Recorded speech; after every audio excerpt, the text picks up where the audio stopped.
Hi friends, welcome to Prasanna's kitchen. Friends, ఈరోజు ఎంతో ఎంతో రుచికరమైనటువంటి గుమగుమలాడే చేపల పులుసు నేను ఇంట్లో చేశానండి. చాలామంది ఈ చేపల పులుసు రకరకాలుగా చేస్తారండి.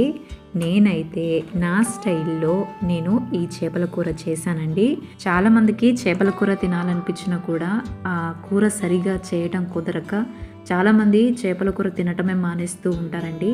నేను చూపించిన ఈ ఈజీ మెథడ్ని మీరు ఫాలో అయ్యి ట్రై చేసినట్లయితే మీరు పర్ఫెక్ట్గా ఇంట్లో చేసుకోగలరు. ఇక ఆలస్యం ఎందుకు, ఈ చేపల పులుసు ఎలా తయారు చేసుకోవాలో తయారీ విధానంలోకి వెళ్ళిపోదాం. ఇక్కడ నేను కేజీ చేపలు శుభ్రం చేసి తీసుకున్నానండి.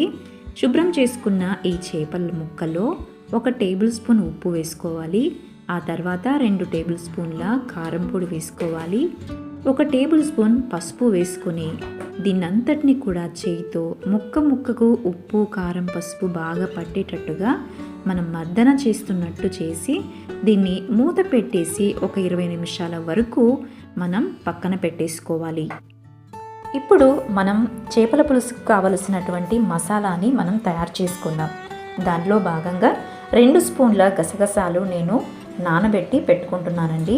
ఆ తర్వాత పెద్ద నిమ్మకాయ అంతా చింతపండు తీసుకొని శుభ్రం చేసుకొని దీన్ని కొద్దిసేపు నానబెట్టి దీని నుంచి మనం పులుసు తీసి పక్కన పెట్టేసుకోవాలి.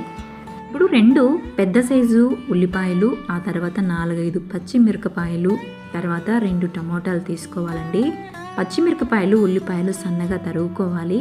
టమోటాలను మాత్రం మెత్తగా మిక్సీకి పట్టి పక్కన పెట్టేసుకోవాలి.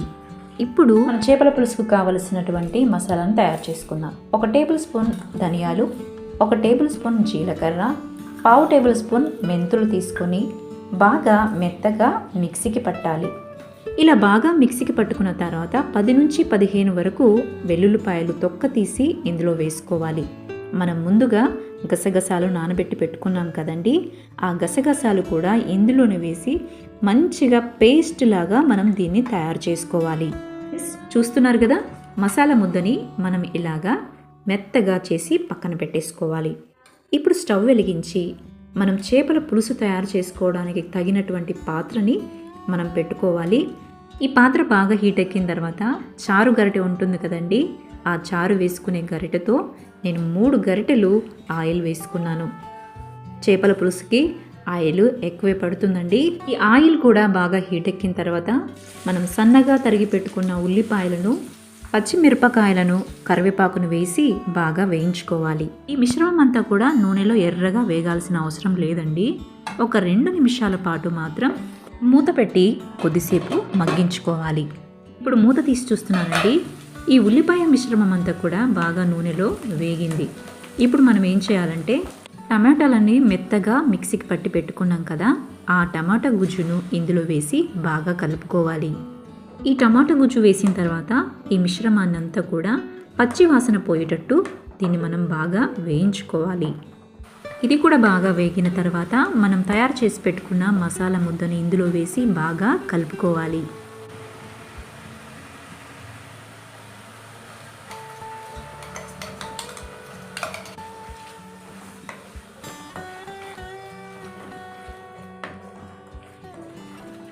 ఈ మసాలా అంతా కూడా బాగా వేగిన తర్వాత రుచికి సరిపడా ఉప్పు వేసుకోవాలి. 2.5 టేబుల్ స్పూన్ల కారం తీసుకుంటున్నానండి. ఫ్రెండ్స్, ఇక్కడ మీరు కారం మీ రుచికి సరిపడా మీరు ఎంత కారం తినగలుగుతారో అంత వేసుకోండి. ఆ తర్వాత 1/2 టేబుల్ స్పూన్ పసుపు వేసుకొని దీన్ని బాగా కలుపుకోవాలి. నాన్ వెజెస్లో కొద్దిగా కారం పడితేనే బాగుంటుందండి. ఇలా బాగా కలుపుకొని పైన నూనె తేలేటప్పుడు మనం చింతపండు రసం తీసి పెట్టుకున్నాం కదా, ఆ రసాన్ని ఇందులో పోసుకోవాలి. ఫ్రెండ్స్, మీకు ఎంత పులుసు కావాలో అంత మటుకు మీరు ఇక్కడ అడ్జస్ట్ చేసుకొని నీళ్లను యాడ్ చేసుకోవచ్చు. ఇప్పుడు దీనిపైన మూత పెట్టి ఒక పొంగు వచ్చేంత వరకు ఈ పులుసునంతటిని కూడా మనం మరిగించుకోవాలి.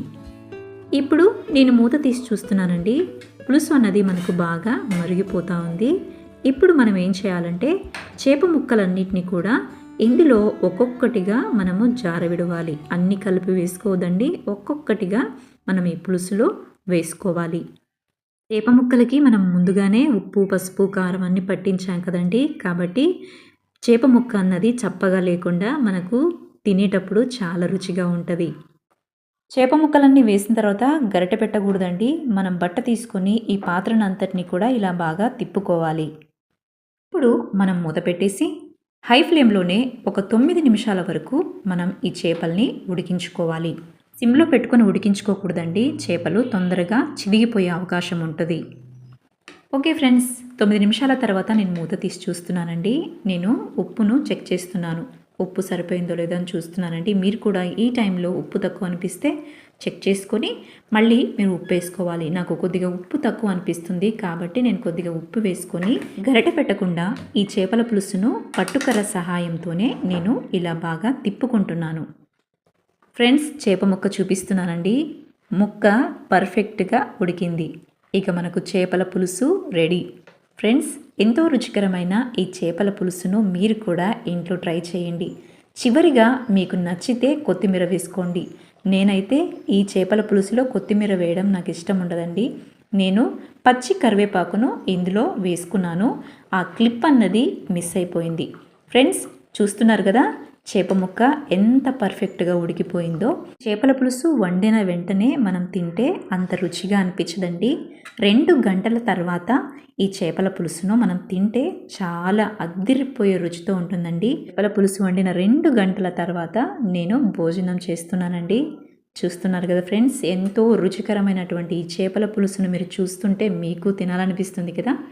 ఇక ఆలస్యం ఎందుకు, మీరు కూడా నేను చేసే ఈ సింపుల్ పద్ధతిలో మీరు కూడా ట్రై చేయండి. మీకు ఎలా వచ్చిందో నాకు కామెంట్ సెక్షన్లో తెలియచేయండి. ఈ రెసిపీ మీకు నచ్చినట్లయితే లైక్ చేయండి, షేర్ చేయండి, సబ్స్క్రైబ్ చేసుకోండి. మరి ఒక టేస్టీ రెసిపీతో నేను మీ ముందుంటాను. నేను మీ ప్రసన్న.